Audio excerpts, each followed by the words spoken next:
this edition. Very excited to be able to share it with you. So I'm just going to do a little bit more talking than usual. I'll do it quickly so that then I can hand over. When we're getting ready to bring any edition of Griffith Review into the world, we always ask our contributors to give us the genesis story for the piece that they've written for us. Why they wanted to write this story in particular, why they wanted to write it now. And I'd like to share a little bit of the genesis story of this edition and then introduce you and talk with our contributing editor, Teela Reid, and one of our writers, Merinda Dutton. We're going to leave some time for questions at the end of that. I think we can take them through Zoom as well as in the room. And after that, in a bit of a change of format for us, we're going to close the evening with Sadrum, Park and Owens performing the poem that he wrote for this edition, which is called Glitter and Gold. So this book begins in different places. It begins with the first essay that Teela Reid published, which was back in 2020. It was for Griffith Review's Matters of Trust edition, and it called for 2020 to be a year not of reconciliation for Australia, but of reckoning. 2020 turned out to be a bit of a different year, but nonetheless, that call was something that we felt was important. We knew it resonated with a lot of our readers as well.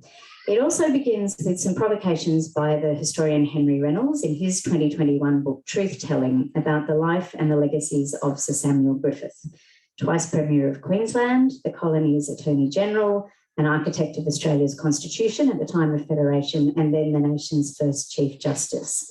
Griffith's name, of course, is memorialised in Griffith University and Griffith Review, as well as the electorate of Griffith and the suburb of Griffith and a host of other places.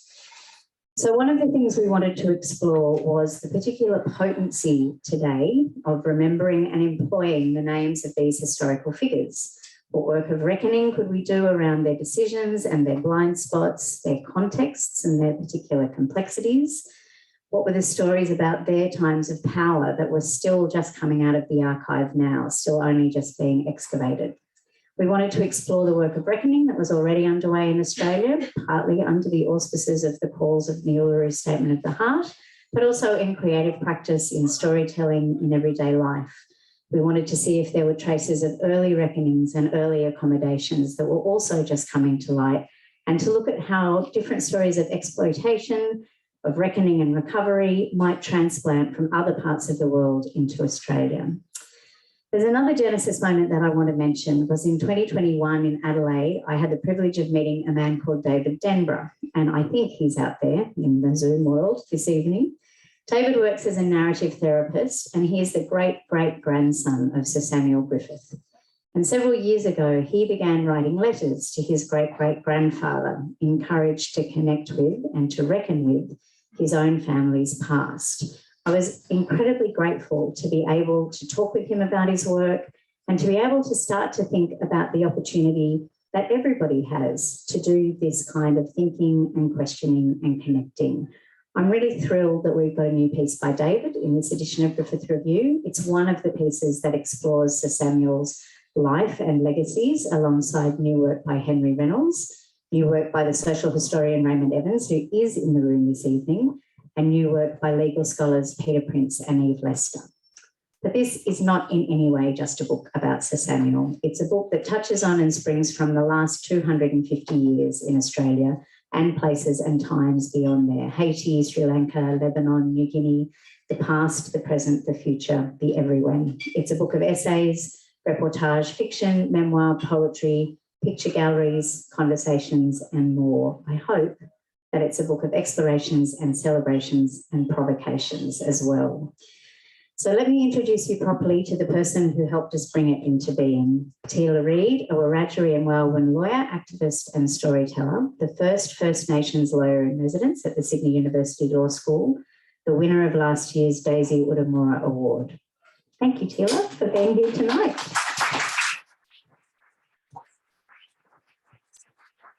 And I wanted to start by taking you back to somewhere in 2019, when we began talking about your first major essay about 2020, a year of reckoning. And I wanted to ask you about the genesis for that. What was the impetus for writing that piece of work then? And how did it lead you towards the work we could do in this edition of Griffith Review now? First of all, I acknowledge that we are on unceded lands and waters, and that these ancestors have never ceded sovereignty to this country. I also want to thank everyone here for showing up. Like, it's so important, and that was one of the messages in that first essay, was showing up to spaces and holding space for conversations is so critical. Whether you're here in person or you're engaging online, it's the act of showing up and standing in solidarity with conversations and carrying those conversations on. That was one of the points I wanted to raise in that first essay. I guess the genesis of it, though, really come from, I actually don't, because at that point, I'd never been published public facing. Obviously, I was writing at uni. And I don't recall how that conversation came up, but I knew it come up around the time where I was feeling really frustrated with the notion of reconciliation in Australia. And I was feeling really, I feel like, you know, it had been tokenized in such a way that Australia was just so symbolic about this act of reconciliation.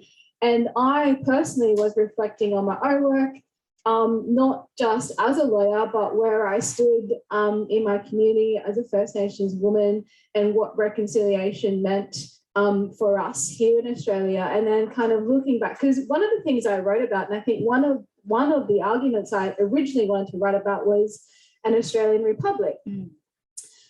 Because that was kind of one of the things at law school that I kind of dreamed and modelled, and an essay kind of wrote a lot. But I wanted to unpack this notion of reconciliation. I thought the best way I could express it was through an English term, you know, reckoning, like, and unpacking that. So, for example, reconciliation means truth and justice. There is no truth and there is no justice in this country. For First Nations people. So it had to be, for me, the starting point about unpacking what I meant by a reckoning, by dismantling colonial structures, by what does it mean to redistribute power within our democracy and address those fundamental foundational issues that our nation has yet to address.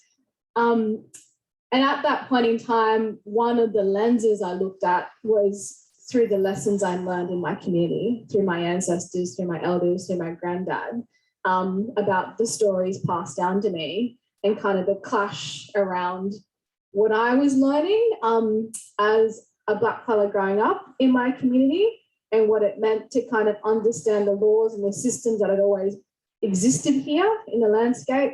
And then kind of as well, you know, contrasting that with what I had learned with this skill set, like as a lawyer. What does it mean to try and bring those things together? And then around the time as well, I was doing lots of public advocacy for the Uluru Statement from the Heart and that reckoning, yeah.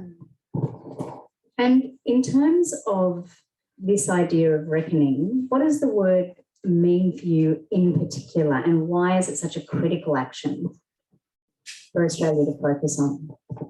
Such a hard question because I feel like I can't say it in one sentence, but it is about power and accountability. It's about putting power back into the hands of First Nations, about centering First Nations in our national life and in our national narrative, because I don't think that we do that. To hear all the voices of First Nations, for example, you know, we can have Indigenous parliamentarians, we can have Indigenous politicians, but are we actually hearing the voices of the cultural authorities in our country and the kinships that exist? And so the second, you know, element of that came in my recent essay, which was I spoke about matriarchal kinships and that governance system, and growing up as a kid, I feel like with the privilege of knowing that. And the reckoning in that is the fact that these matriarchal First Nations kinships still exist, and they are a threat to the white patriarchy. And I think, you know, it's no coincidence that it's First Nations women who are the most highly incarcerated. it's no coincidence that we are the most silenced on this continent. And, you know, we're at the bottom of the pecking order. And I think that if you look back then over time, this colony was built off the back of oppressing First Nations women. So I wanted to contrast those two ways of governing and the reckoning around if we finally centre and value First Nations matriarchs and that kinship system. We have so much to learn and heal and hear the stories and understanding of the land and how we care for country and kids through our kinships. I want to come back to your essay and the matriarchy in a minute, but I'd like to introduce you all to our second panellist tonight. Merinda Dutton is a Gumbaynggirr, is that right? Thank you, sorry, Yambarkindi woman. And like Teela Reid, she is a lawyer by day. And she is, with Teela, the co-founder of the Instagram account Blackfellabookclub. And Merinda, I wanted to start by asking you to tell us about Blackfellabookclub, where it sprang from and what it does. Sure. So I think Blackfellabookclub was a bit of it started out initially it started at the beginning of the pandemic in April 2020. And it had come about because in the beginning, it was when we were all in lockdown and we were all kind of struggling with that, I think. I don't know if you can cast your mind back to that particular time, but it was really about having connection. So I had started a group of other Black lawyers. We were all women and we were looking for a way to connect to each other. So we started these Zoom chats where we would talk about books, and it was mostly about Black books, whether it was in Australia or overseas. And it was really just a way of connecting to storytelling. And I think in thinking about your question about reckoning and about the pandemic, I think the pandemic really was a reckoning for all of us in a lot of ways. And it was really about returning to ourselves. And I think that's what that was really about for us in the beginning. It was about returning to ourselves, returning to storytelling and the power of that. And so from that, and from that sort of community of connection that we had created with these Black lawyers, Teela just sort of decided to start the Instagram handle Blackfellabookclub. And it was in the beginning just us and our friends posting about books. And very quickly we accrued a lot of followers, and now we have over 30,000 followers from around the world. So yeah, that's Blackfellabookclub. It certainly speaks to the power and the importance of reading and the hunger. People want to know other things that they can read and think about. But your essay for this edition of Griffith Review talked not only about that power and the importance, but also some of the limitations of reading if it's the only action that people take. Can you talk a little bit about the distance between reading and the act of, you know, showing up, doing the work, but then why the reading does still matter, which is, you know, something I'm duty bound to emphasise for everyone. Compound question. They always are, sorry. In terms of the importance of reading, I think in Blackfellabookclub, we're very conscious about the fact that it's not just about reading, and also acknowledging that reading is in and of itself a privilege. And there are many reasons why it is a privilege, particularly for people because of their class or their background, or whether or not they have a disability. Also where people live, whether or not they have access to books, or even to, literacy.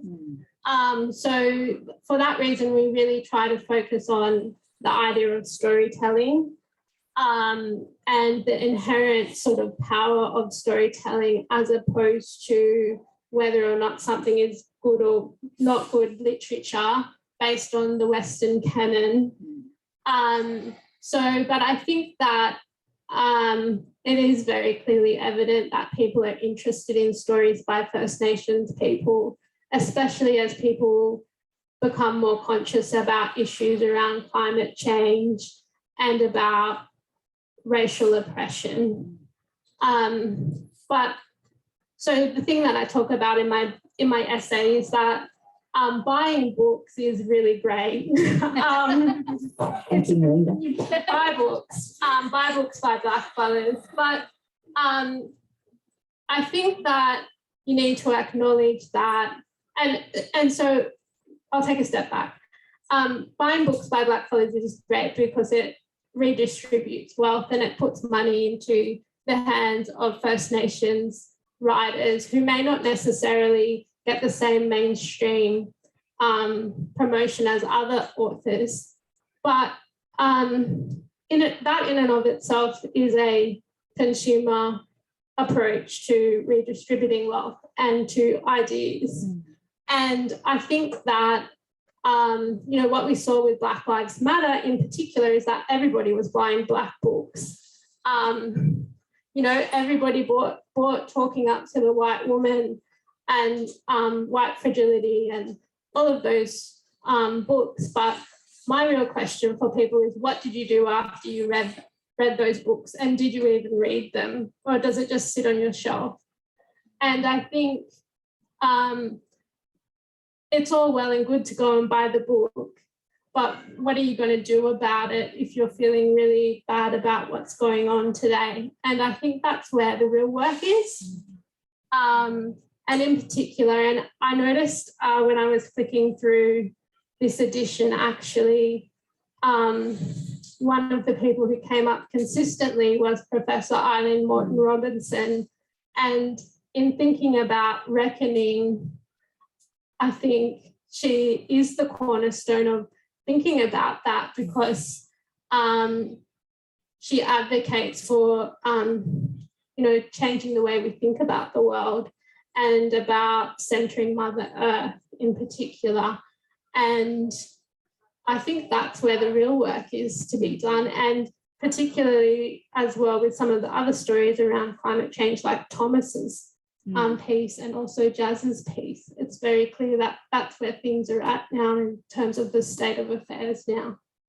I want to come back and talk about Thomas Mayer's piece and Jazz McGahey's as well, but I want to sit for a minute with the shared space of your professional lives as lawyers. So another piece in this edition, this is part of a collaboration that we have with the Whitlam Institute in the run-up to the 50th anniversary of the 1972 election. We have a conversation in each book with someone from the sort of Whitlam era and someone from the younger generation now, talking about the legacies and the potentials of some of the Whitlam government's actions and ideas in a kind of contemporary setting. In this book, half of that conversation comes from Patrick Dodson, who's a Senator for Western Australia and the Shadow Assistant Minister for Reconciliation and Constitutional Recognition of Indigenous Australians. But the other half of the conversation comes from Bridget Karma, who's a Wiradjuri Pacifica Fijian woman. She's a co-chair of the Uluru Youth Dialogue, and she's also a law graduate. Now, as part of this conversation, Senator Dodson and Bridget talked about their feeling about the law. And Bridget described her sense of the law as saying it was a good lever or mechanism to try to affect change when I wanted to understand my purpose in the world. She said that she saw the impact the law has on people's lives every day and systemically. She read about as she was reading about civil rights movements around the world. And I wanted to ask about what the potential of working in the law was for you, Merinda. What drew you into that space in the first place? It's actually super personal for me, actually. My father was a stolen generation, or he is a stolen generation survivor. He was removed as a baby from Wilkenya in the 1960s, and he was forcibly adopted into a white family in Sydney, about 1,000 kilometres from where he was born. And he didn't see his family again until he was an adult, actually. And he never got to meet his father. His father had died by the time he returned home. And for me, I remember, so my dad ended up working in care and protection as an adult. So I think there was always sort of conversations around what had happened to my dad, and also about the care and protection system in the present day as I was growing up. And I remember even as a teenager sort of reading through all these materials he had at home about the policies that sort of justified his forced adoption. And it was sort of that sense of injustice that led me into the law, really. And I've sort of come full circle in my life, really. Now as a lawyer myself, one of the biggest parts of my legal practice is supporting stolen generation survivors with applications to the Stolen Generations Reparations Scheme. So it was sort of meant to be in a way. It's a circle. And for you, Teela, what did the law offer as a profession? What were the ends to which it was a means? Consistent stress and no sleep. So we all go into our jobs. Right. Look, I don't know. I have this awful trait that is quite competitive. Like, I actually was a PE teacher before I was a lawyer, which many people don't know, for like 3-4 years. So I just was born and raised in my community, town of 2,000-3,000 people, didn't really know a lawyer at all. But any injustice I felt, I always would like be so at it and not be silent about it. And I think that come from, you know, in Western New South Wales, grandparents, many generations before me, having the history of being moved on to missionaries and their lives being completely controlled by that. And then the stories passed down to me about, you know, them fighting for their own liberation of these missions. Like, people don't understand this history is so, like, it's here. Like, it's not in the past. You know, what Merinda says about her story, you know, I'm the first generation of grandkids off a mission. And so I never had like this big vision, I'm going to go be a lawyer. In many ways, I do feel like I was just simply called to it. Like, and that's not to say, you know, law school wasn't difficult, but it felt like an obligation to my community to step up to the plate and understand this system to ensure that my people were able to advocate within it. Or now what I'm learning, you know, it's not just advocating and accepting the system, it's challenging the system. It's understanding that it's built on racism. Like I was saying to you earlier, and I'm so glad you mentioned David. And David, if you're out there, thank you for your letter to Sir Samuel Griffith. And just these stories that all coalesce around, you know, founders of this law, of this nation, may not have been necessarily overtly racist, but the systems that they created were clearly built to oppress First Nations peoples. And, you know, twice the Premier, first the Chief Justice, Attorney General, you know, drafter of the Constitution. It was really nice to see, you know, really moving, I should say, to read David's piece and have him kind of call out his ancestor on that, call him out on that injustice.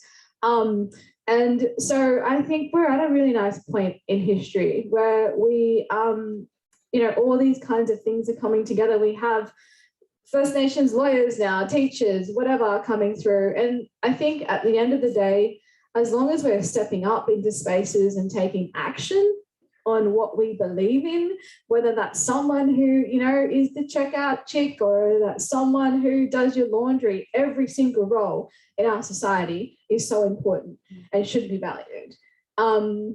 And so I just think, yeah, I feel like it's weird because I wake up and I'm like, okay, I just feel drawn to different things. That's why I feel like I'm not a good lawyer, because I do all the different things, and it's not to the stereotype of a particular lawyer. I'm always kind of at tension with the profession. And I feel like that's kind of my happy place. I'm not in any way surprised to hear that.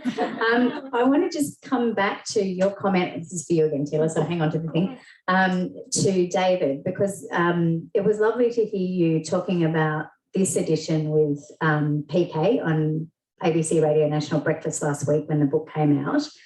And there was one comment that you made about something that you'd noticed between a kind of emotional register or voice in some of the First Nations pieces in the book and some of the pieces by non-Indigenous writers. And it kind of picks up a little on what you were saying about David's piece. Can you talk a little bit about that for everyone who doesn't know what's in the book yet? Yeah, one of the themes I really felt emerge through this edition was, on the one hand, you know, I mean, the First Nations writers were and creators were so generous in their vision for our country. They were so generous in, you know, not just talking about the past, but going, here you go, like, do something about this, whether it's, you know, the Uluru Statement or, you know, people wanting treaty or, you know, as hearing the oral stories, like taking that and actioning it. And so I felt a lot of love and generosity in the First Nations writers. And then when I was reading non-Indigenous writers, I was like, wow, I loved how critical they were of their ancestors, of their systems.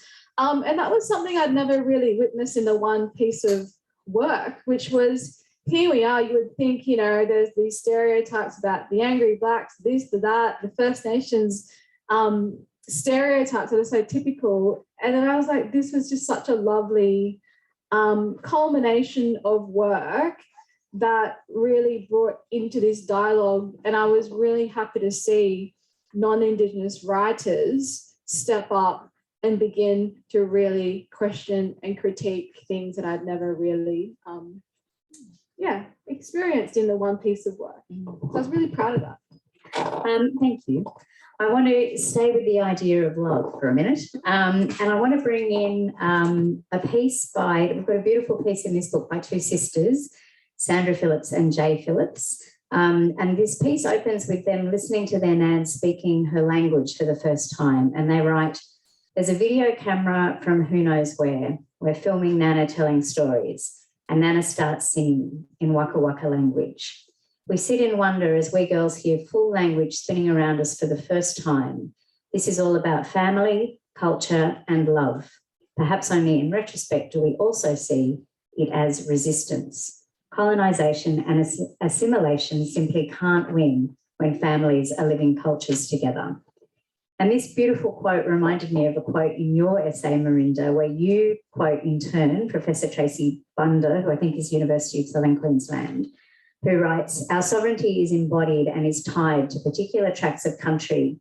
Thus, our bodies signify ownership and we perform sovereign acts in our everyday living. Can you talk about the importance of this idea, of acknowledging this idea, performing sovereign acts of resistance in the course of everyday living, in the course of family life, and in the course of family love as well? Oh, that's powerful. I think if I might hone in on that particular part by Sandra. I think language in and of itself is an act of sovereignty, especially when we're speaking languages that have always existed on this country. And often our languages have so much to do with who we are and how we belong here and about country. If you hear Aboriginal languages, it's often, it is how it sounds. And it's very poetic in that way. And I think language is as much about us as it is about country, as it is about sovereignty. And I think, to me, that's what that passage says. And there's a real love and care that you have to take in speaking or hearing language, I think. And investing time in that and in storytelling is an act of love to yourself, I think, especially when so much has been taken from us in that way. I think about, and Teela and I often talk about this, my grandparents spoke fluently multiple languages. My dad's grandfather spoke over 40 languages, and they were forbidden from speaking those languages and actually threatened that if they did, their children would be taken away. And there's a real violence to that. And so I think taking care of ourselves and nourishing ourselves with language is a loving act. And it goes back to that point that I make in my essay, or that I refer to, about that concept of returning to yourself. And I think, that's both an act of being here now, in the past, and thinking about the future.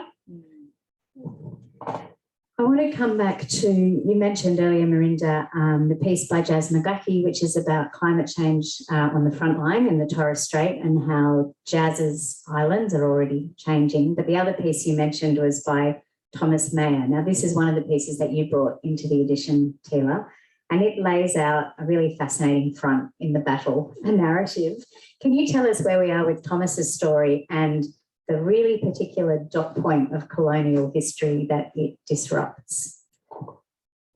Yeah, this particular essay that Ash is referring to relates to the Carrick Nation's oral history. So North, East Queensland, Zenith Keys, and Aboriginal.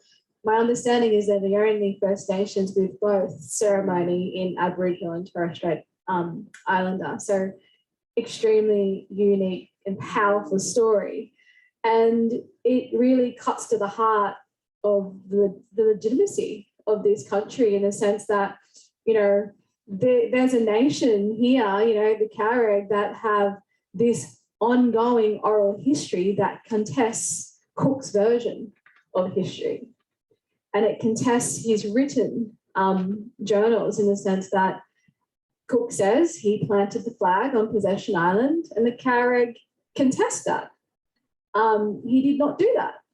And so I find what we begin to kind of unravel when we begin to engage in these dialogues is not just absolutely the language, but as well the way in which the colony has sought to diminish our oral history and our oral records, and the power that comes with the act of remembering the many generations.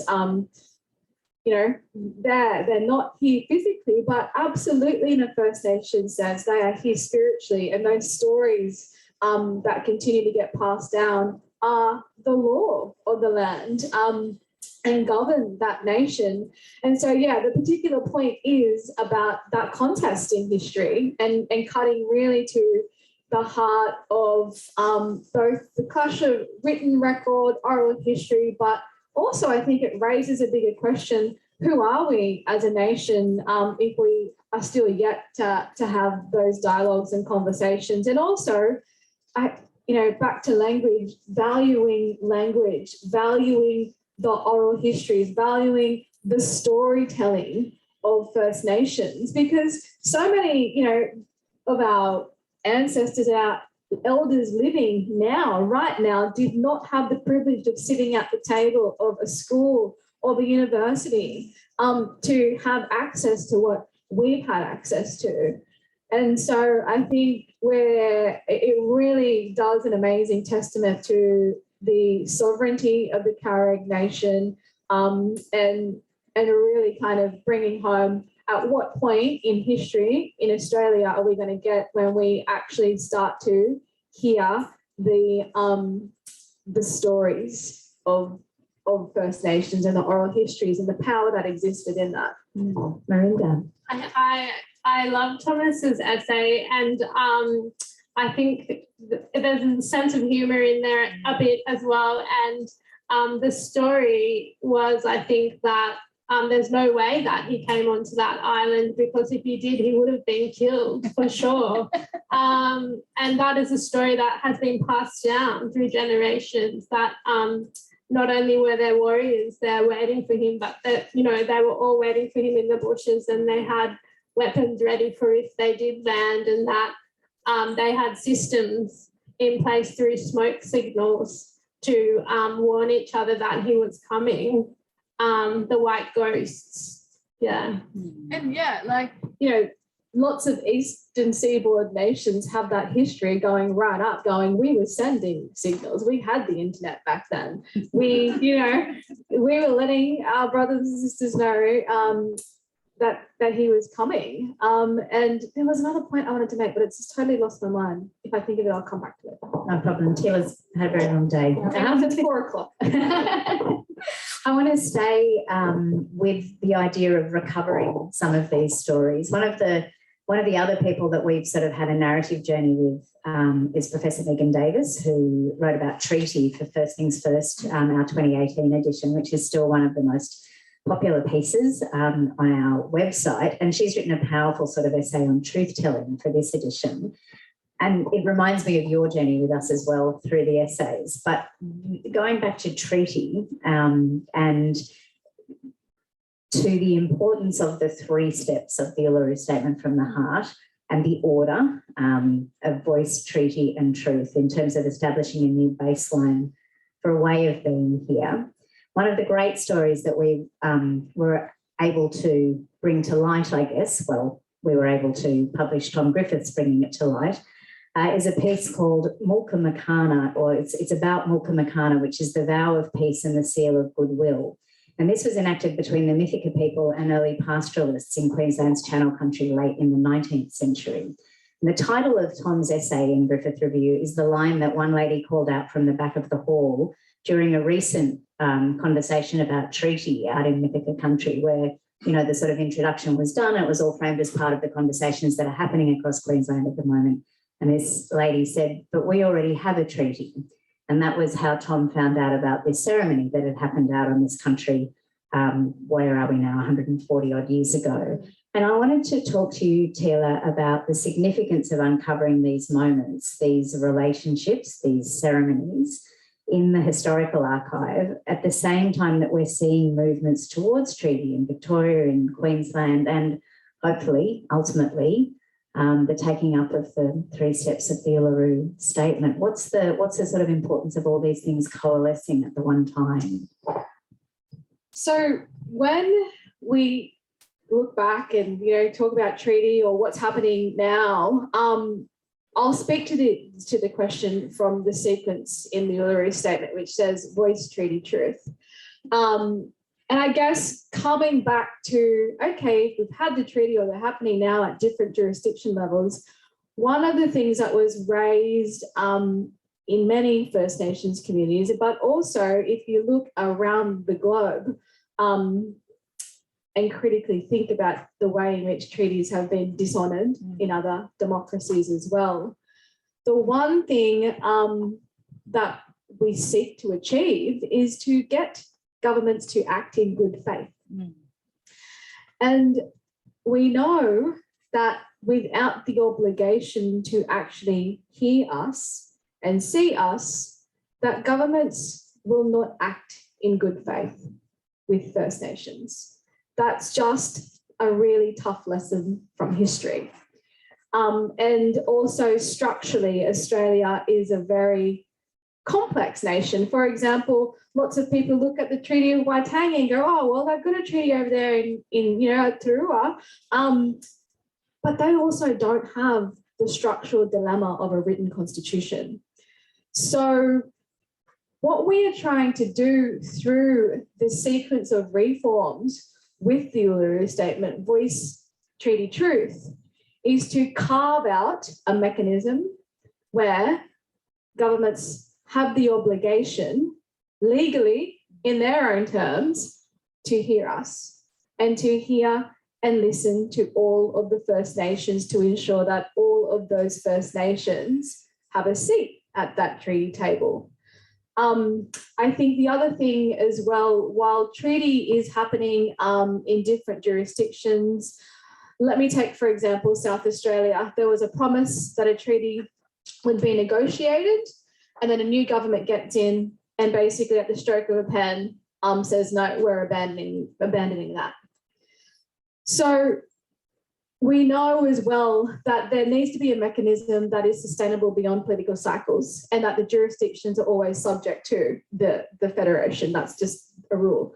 And so, yeah, that's how that's why that sequence is so important. Advocates for the Uluru Statement have never said not go for treaty. I think there are absolutely reasons why people want to achieve that. But when we look at the way in which Australia was colonised and then also at Federation, founded at Federation, we have structural dilemmas now we're trying to retrofit 250 years later as a result of Cook and founders just simply trying to erase us because they literally thought that we were going to die out, that they could wipe us out. That's one of the realities.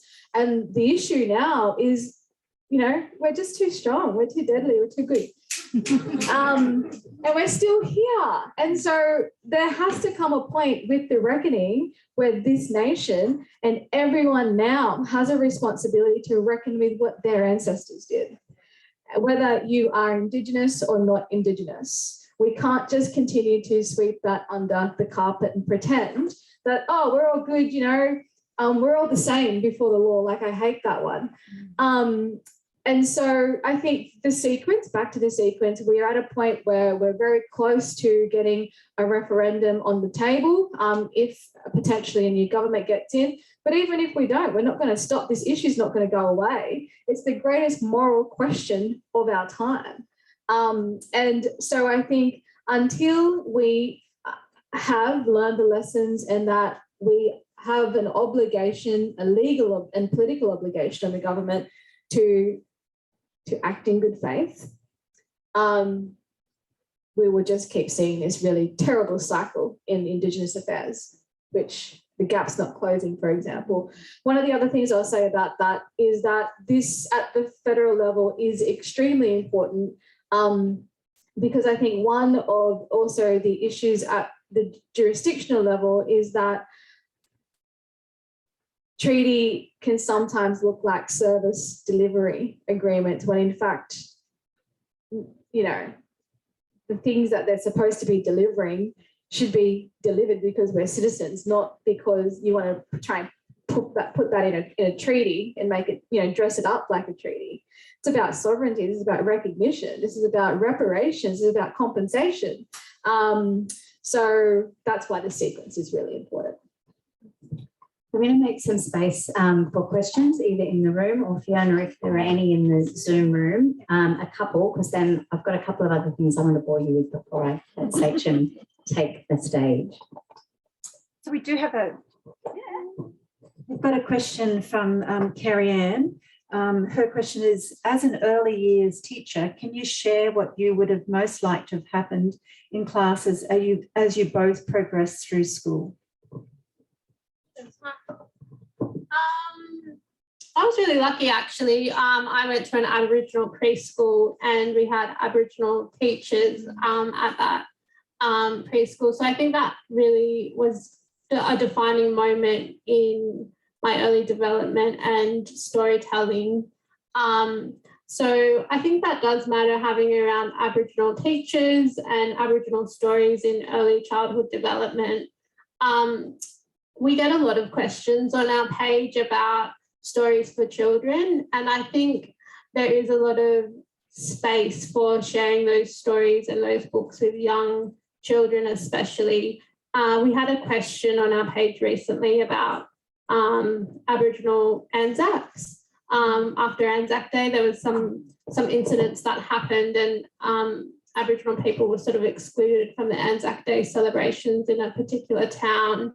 And that was really distressing for the people who had reached out to us and for their children. And they were really keen to share with their children about the story of Aboriginal Anzacs, and in particular how they've been excluded from Anzacs celebrations throughout history, and as well from the entitlements that other veterans were entitled to.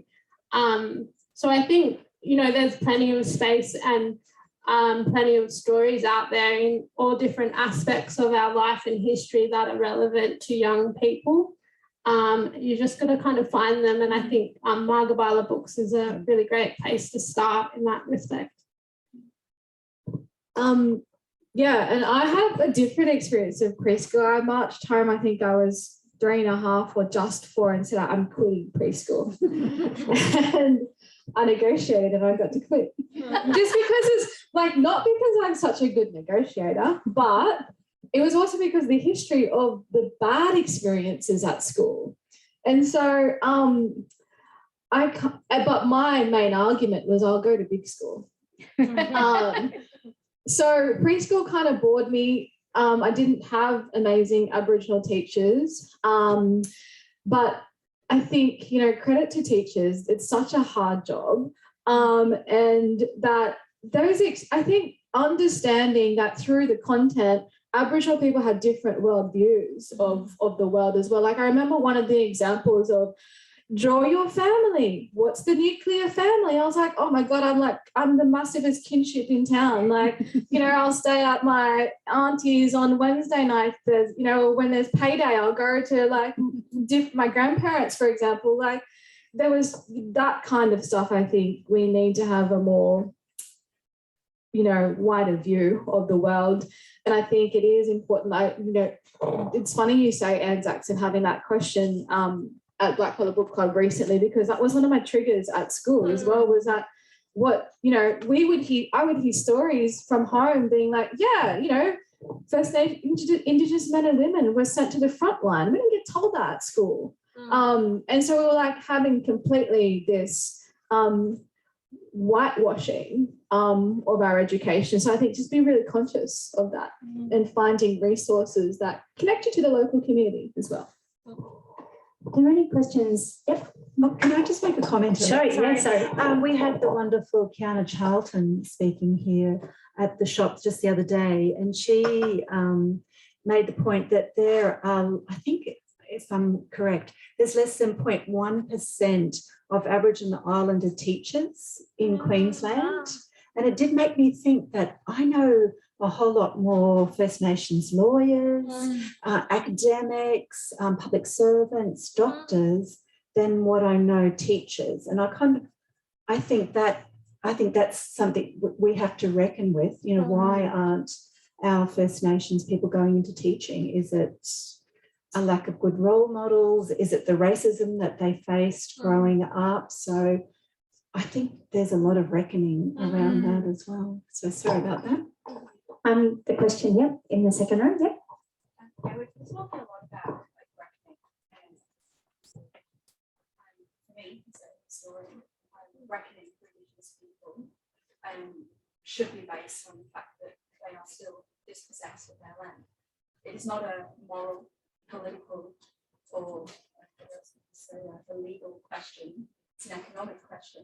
And furthermore, I don't know if you've read Albion's Fatal Tree. As lawyers, but the laws we have today are actually based on the protection of private property following the enclosures in England. So this system has been carried on over here.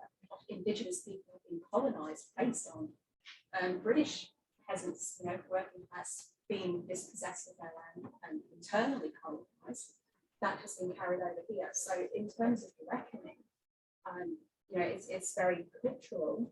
Overall, but can there be a reckoning based on reconciliation of cultural differences, whilst private property dispossession of your land continues? Do you want me to repeat that for the people at the back? Or I'll try and give people an understanding of. So the question is really about reckoning with the ways in which First Nations peoples have been dispossessed of land as a result of property law as well. And it's not just a single notion of reckoning. We can see it through the ways in which First Nations peoples have been displaced. I'm not going to kind of pretend I'm an expert on everything, but I'm a senior land rights lawyer and a native title lawyer. And absolutely, I agree with you in the sense that Western law and property law has been a primary dispossessor of our people.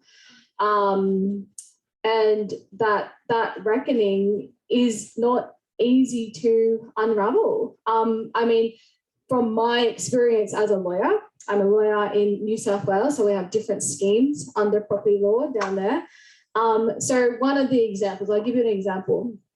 Crown land or land that is essentially under the scheme legally able to be claimed by Aboriginal people, we can contest that land back from the minister, seek to have the land returned, freehold. And you can get land back freehold in New South Wales. At the moment, we have 38,000 undetermined land claims. So the reckoning with that is essentially there is a lot of work to be done on the Crown and government side to actually deal and process so much work. We've got different ways in which First Nations peoples as well see land and how they live with the land very differently to how Westerners see their ownership of the land, and that's another reckoning in and of itself. So yeah, I agree that property law has been a dispossessor of it. And I mean, even in my essay in terms of, I talk about this notion now of some campaigning around First Nations wanting to get their land back. And what does that mean? And in getting their land back can actually mean different things to different Indigenous communities. Some actually don't necessarily want to just own it. They want to be able to care for that country. They want to be able to live with their kinship, which is not just human, it's the animal forms that are also there. So I think, you know, only through my lens as a lawyer, we basically are trying to get those 38,000 undetermined claims back to community. And actually, it's interesting. I had a brother come up to me after a presentation today going, what can I do? You know, and I don't think I could answer his question. I think he knew I couldn't answer his question, but it was around as well conversations about law. It's like, sis, I'm from up that way, but I live here. How do I build a better relationship or live on my land my way? And I don't think he was actually wanting me to answer it. He's wanting me to listen and hear that story and about the fact that, you know, lots of First Nations people, the reality is, are displaced. If you look at, for example, inner city Redfern, Sydney, there are many, Sydney is the highest population of First Nations peoples. Many people are living off their land. It doesn't necessarily mean that they're disconnected from it, but I think as well, absolutely, there are conversations around the economics of that this is also an economic argument, and you know, it comes back to self-determination, not just meaning having that hook in there, but it means social, political, and economic under, you know, human rights conventions.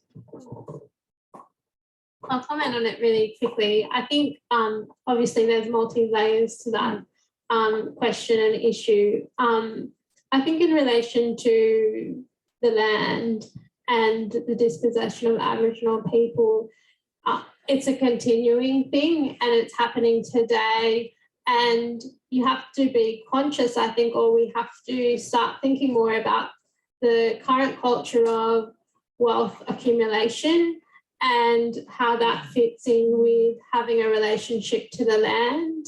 And it ties back to, you know, the ideas of Professor Eileen Morton Robinson about returning to centralising Mother Earth in the way that we think and behave and live here, because that's how we've always lived here.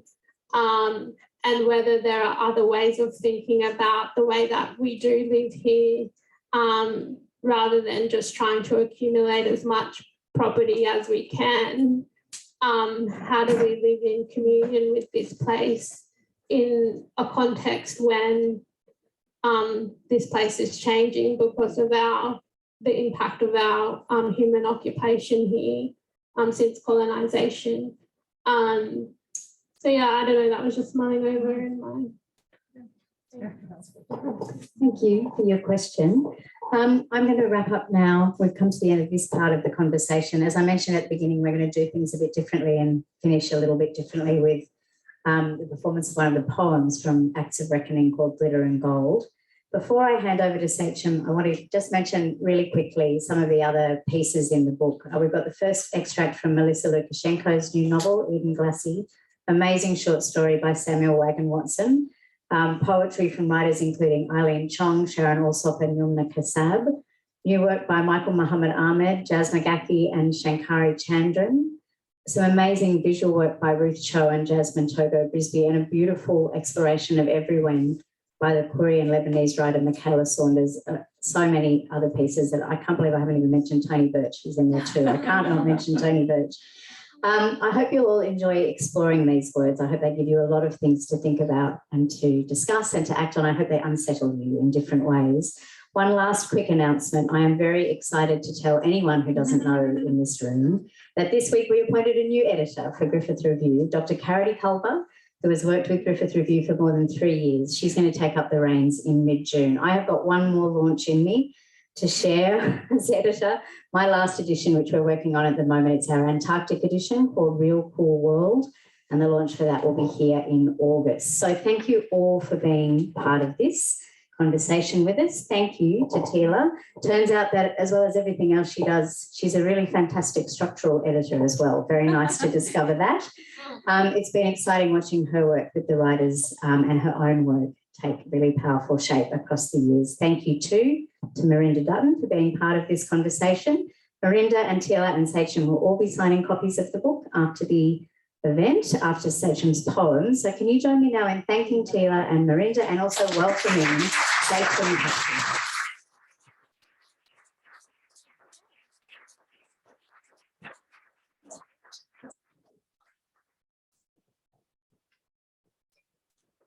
Maybe this one. Yeah. Oh, it's a lot of you there. Hey, my name's Sadrum. My name's Sadrum. I'm African American, no knuckle noogie brother.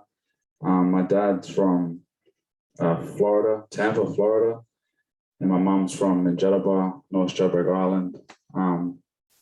My mum's Delvine Cockatoo Collins. My dad is Roe Owens. So I carry a lot of, strength within both of those cultures and a lot of understanding, particularly around this topic of acts of reckoning. And yeah, I was so fortunate that I could share a piece of poetry. I'm a rapper, so I know how to fix these mics. Yeah, I forgot what I was saying. But anyways, I wrote this poem for this acts of reckoning, and I've now, repurposed it and used it for a song that I'm doing now that's going to be released as a part of an EP with the Brisbane local Tom Thumb. And it's called Glitter and Gold. And yeah, I hope you like it.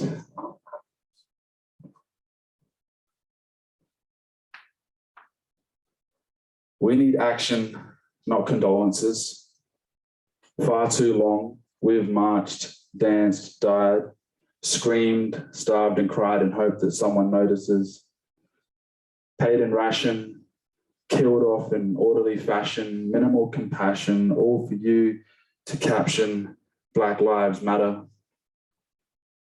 Performative shit. I'm trying to see reform in this bitch for all the mothers that be mourning their kids. Take my word and then restore it in this. Open the prisons, defund the police, filter all the money so it's back on the streets. Use that same coin for transition support, and then we take a small percent and put our kids into sport, help them build a rapport with the land and the law, give us space and time to heal from this spiritual war. I cannot be your teacher. I can't ask for help. I only have these words for you to take for yourself. We are the original, with the law of the land, which in turn is the law for every woman and man. So let me say it again, as I've said it before. Dynasties end and the kingdoms will fall. Tides will turn and we'll settle the score, not with hate, but with love. Not with envy, but with compassion. And reconciliation is just a word without action. Reconciliation is an action, and it lies in our hands.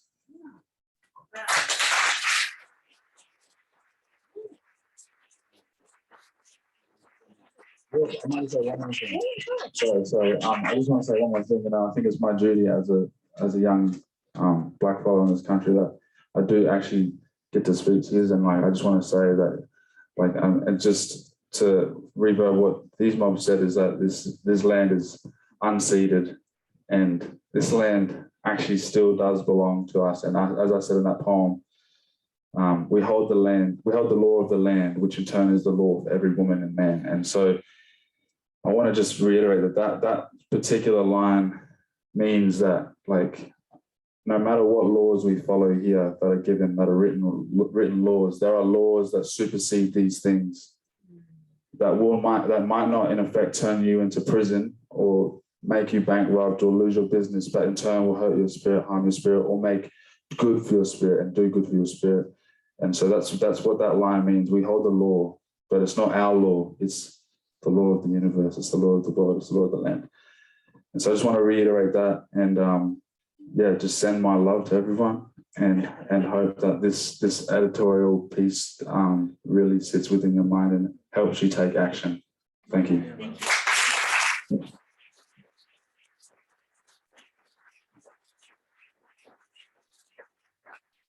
Thank you so much. It's been an honour and a privilege to launch the Act of Reckoning. Can I ask you to join me in thanking all of our wonderful speakers once again?